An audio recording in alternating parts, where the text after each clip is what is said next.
Hello everyone. तो कैसे हैं आप सब? उम्मीद है आप सब बहुत अच्छे होंगे। तो स्वागत है हमारे यूट्यूब चैनल पर। जैसे कि हमारा कक्षा 6 का आज हमारा लास्ट पार्ट है, 6 पार्ट चल रहा है। हमारा देश, हम भारत के बारे में पढ़ रहे हैं।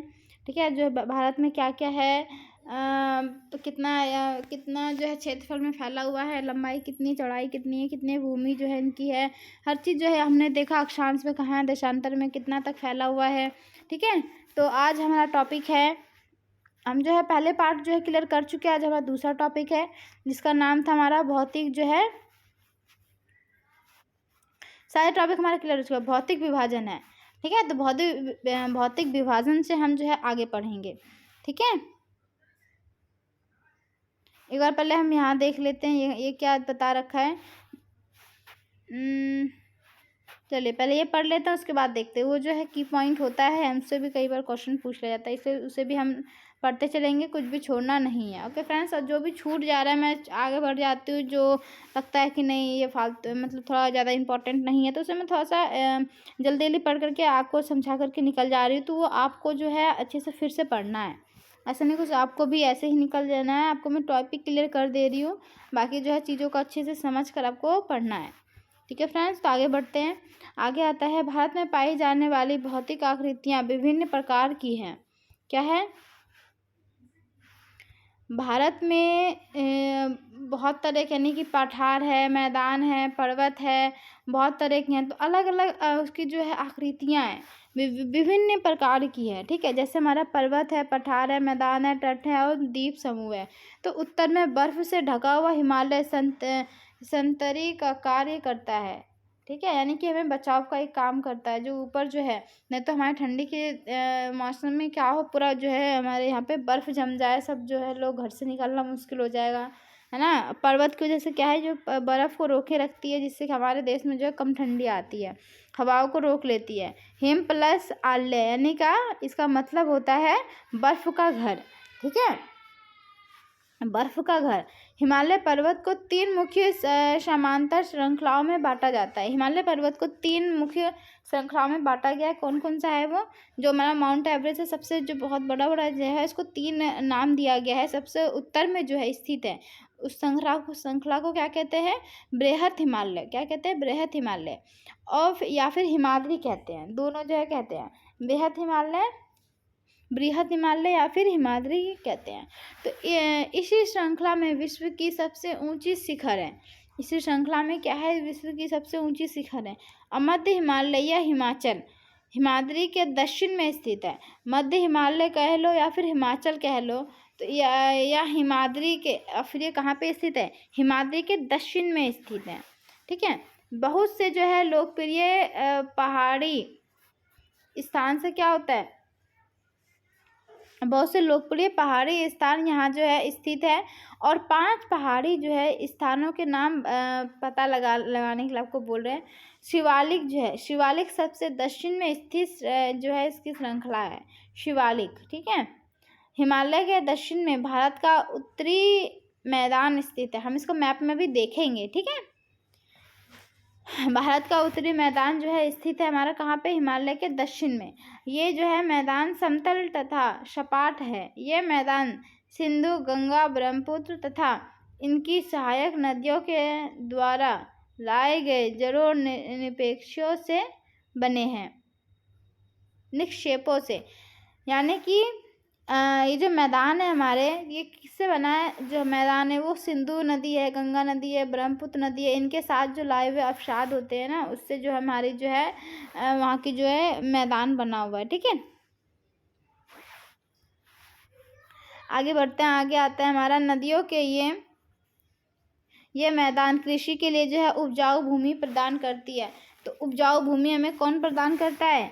यही भूमि जो हमारा, जितना ये मैदान है ना, बहुत ज़्यादा जो है उपजाऊ होता है, क्योंकि इनके जो है मृदा जो बनती है बहुत ज़्यादा जो है अच्छी मृदा, अच्छी किस्म की होती है, और इसमें जो है भूमि उपजाऊ जो है बहुत ज़्यादा करते हैं। ठीक है, उपजाऊ फसल भी बहुत ज़्यादा होता है। तो यही कारण है कि इन मैदानों में जनसंख्या जो है बहुत अधिक है। ठीक है, क्योंकि वहाँ पे सब व्यापार करते हैं, वहाँ पे सब खेती बाड़ी करते हैं, उपजाते हैं, बेचते हैं, वही जो अपना भरण पोषण जो है वहीं पे करते हैं। इसीलिए ये जो है बहुत ज़्यादा जो है क्या है, यहाँ पे जनसंख्या बहुत ज़्यादा मात्रा में है। तो भारत के पश्चिम भाग में पश्चिमी भाग में, भारत के पश्चिमी भाग में क्या है, भारतीय मरुस्थल है।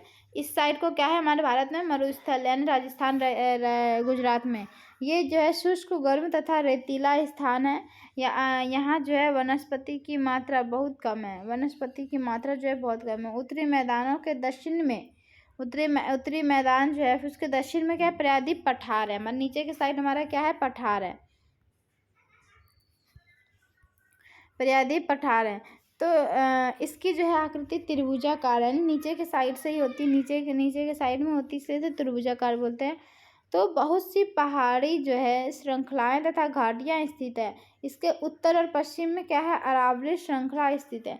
अरावली जो है एक श्रृंखला है हमारी, उसके जो है स्थित है, जो विश्व की सबसे पुरानी श्रृंखला है। ये पहाड़ों की है, पहाड़ ही है हमारे, इस पहाड़ों की श्रृंखला है। तो जो सबसे पुराना जो है हमारा ये अरावली श्रृंखला है, ठीक है, और ये सबसे जो है पुराना है। और विंध्य एवं सतपुड़ा भी महत्वपूर्ण श्रृंखलाएं हैं। यहाँ पे हमारा विंध्य और सतपुड़ा भी है, जो बहुत ज़्यादा जो है इम्पॉर्टेंट है, ठीक है। इन श्रृंखलाओं से होकर नर्मदा तथा तापी नदियाँ बहती है। क्या होती है, इन श्रृंखलाओं से, इस पर्वत से होकर कौन सी, नर्मदा और तापी जो नदी होती है, इस तरह से निकलती है वहाँ से। ये पश्चिम की तरफ बहने वाली नदियाँ हैं, जो अरब सागर में गिरती है, इस साइड से निकल करके इधर गिर जाती है, ठीक है। इस पठार के पश्चिम में पश्चिमी घाट या सह्याद्री तथा पूर्व में पूर्वी घाट स्थित है। पश्चिमी घाट का विस्तार जो है एक समान रूप में है, जबकि पूर्वी घाट बीच बीच में टूटा हुआ तथा असमान है।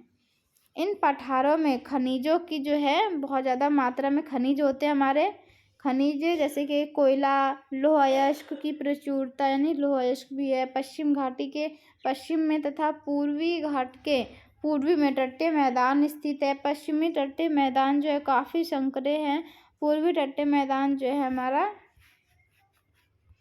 पूर्वी तटीय मैदान अपेक्षाकृत चौड़े हैं, ठीक है। वहाँ पूर्व की ओर बहने वाली कई नदियाँ हैं। पूरब की ओर जो बहती है वहाँ पे बहुत सारी नदियाँ हैं, जैसे कि महानदी, गोदावरी, कृष्णा तथा कावेरी बंगाल की खाड़ी में गिरती है। कहाँ जाकर गिरती है, ये सारे जो है यहाँ से निकल करके बंगाल की खाड़ी में गिरती है, ठीक है। ये नदियाँ अपने मुहाने पर उपजाऊ डेल्टा का निर्माण करती है। ये नदियाँ जो होती है अपने मुहाने से निकल, अपने लाए हुए अपने जो सबसे मुहाना बोलते हैं, जो नदी का सबसे पहला आगे वाला मुख होता है, डेल्टा का निर्माण करती है, ठीक है।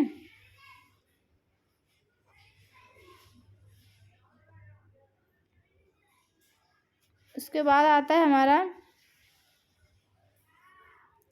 ये नदियाँ अपने मुहाने पर, हाँ, डेल्टा का निर्माण करती है। बंगाल की खाड़ी में गंगा एवं ब्रह्मपुत्र नदियों के मुहाने पर सुंदरबन डेल्टा स्थित है। सुंदरबन डेल्टा जो है यहाँ पे स्थित है।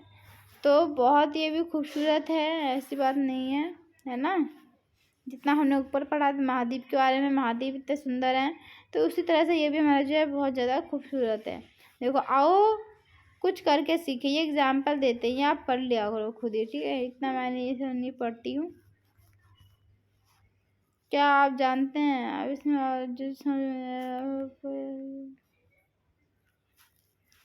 हाँ, आपको अगर ये समझ में नहीं आता है तो भी जो है इसको पढ़ सकते हो, ठीक है। इसमें ज़्यादा कुछ नहीं है। ये देखो, प्रवाल द्वीप, ये द्वीप है, ये देखो कुछ इस तरह का है। मैप में हम देखते कैसा दिखता है हमारा, इसमें देखो कैसा दिख रहा है, ठीक है।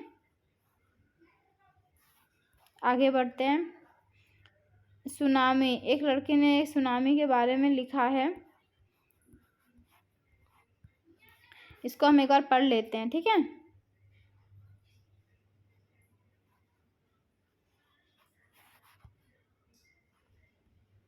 पढ़ लेते हैं क्या लिखा है। देखो बच्ची ने क्या लिखा है यहाँ पे, 8वीं क्लास की बच्ची है, उसने लिखा है, एक सवेरे पड़ी मनुष्य पर, एक मिनट इसको जूम कर लेते हैं, और सुनामी जब आ जाती है तो क्या क्या हो जाते हैं उसके बारे में इसने लिखा है।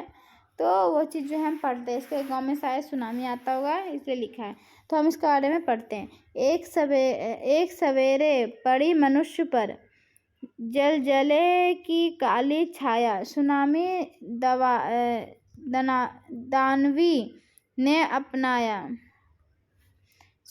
दानवी ने अपना प्रलयकारी कहर ढाया। समुद्र में उठा आलोड़न, मीलों दूर फैला साया।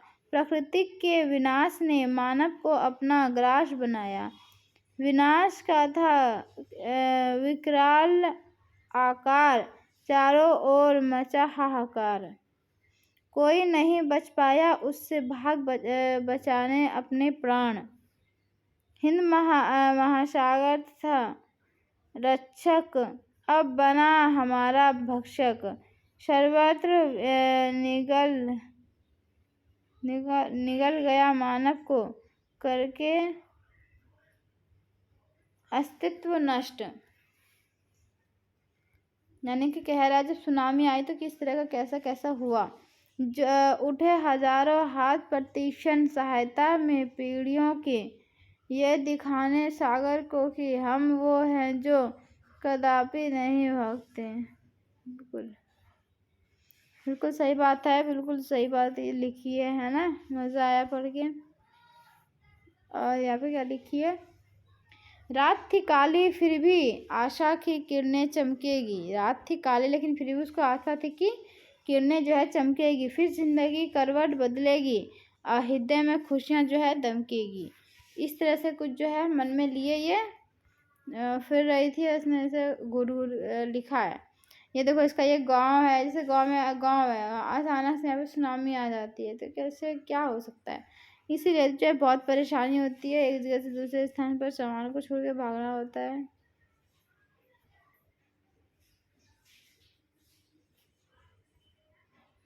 ओके फ्रेंड्स, तो आगे बढ़ते हैं। आगे आता है हमारा, आज जो हम चैप्टर कंप्लीट कर लेंगे ये वाला। आगे आता है भारत में 2 द्वीप समूह भी हैं। 2 द्वीप समूह है बिल्कुल। लक्षद्वीप समूह अरब सागर में स्थित है। ये अरब सागर की तरफ जो है लक्षद्वीप है।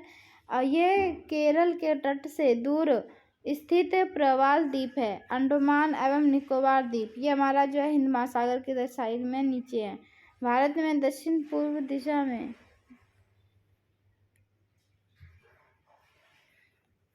एक मिनट फ्रेंड्स, हाँ, भारत से दक्षिण पूर्व दिशा में बंगाल की खाड़ी जो है स्थित है। बिल्कुल हमने इधर देखा बंगाल की खाड़ी स्थित है। क्या आप जानते हैं कि कौन सा द्वीप समूह वर्ष 2004 में सुनामी से प्रभावित हुआ था?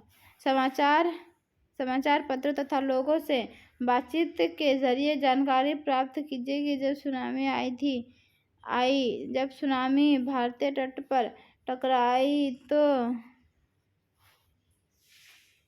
तो किस प्रकार लोगों ने अपना जो है अलग अलग तरीके से इस चुनौती का सामना किया। सुनामी एक विशाल सागरीय तरंग है जो समुद्र तट पर भूकंप के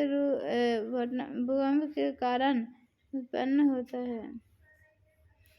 हाँ, तो ये भूकंप के कारण जो है हमारा सुनामी आता है। ठीक है, इसकी जब सुनामी आती है तो लहरें जो है बहुत ऊंचाई तक जो है उठती है। ये देखो सुनामी आ रखी है, लहरें देखो कहाँ पहुँच गई, तो ये सब कुछ डुबा देती है, तो बहुत सी चीज़ें जो है नष्ट हो जाती है। तो भूकंप की वजह से आती है, फिर से कंट्रोल भी होना पड़ता है, होना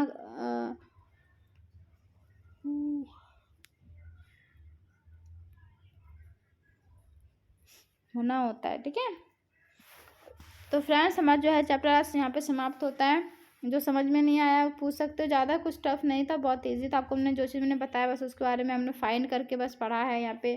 ठीक है, हर चीज़ को ये सब जो हमने आपको मैप में दिखा दिया था।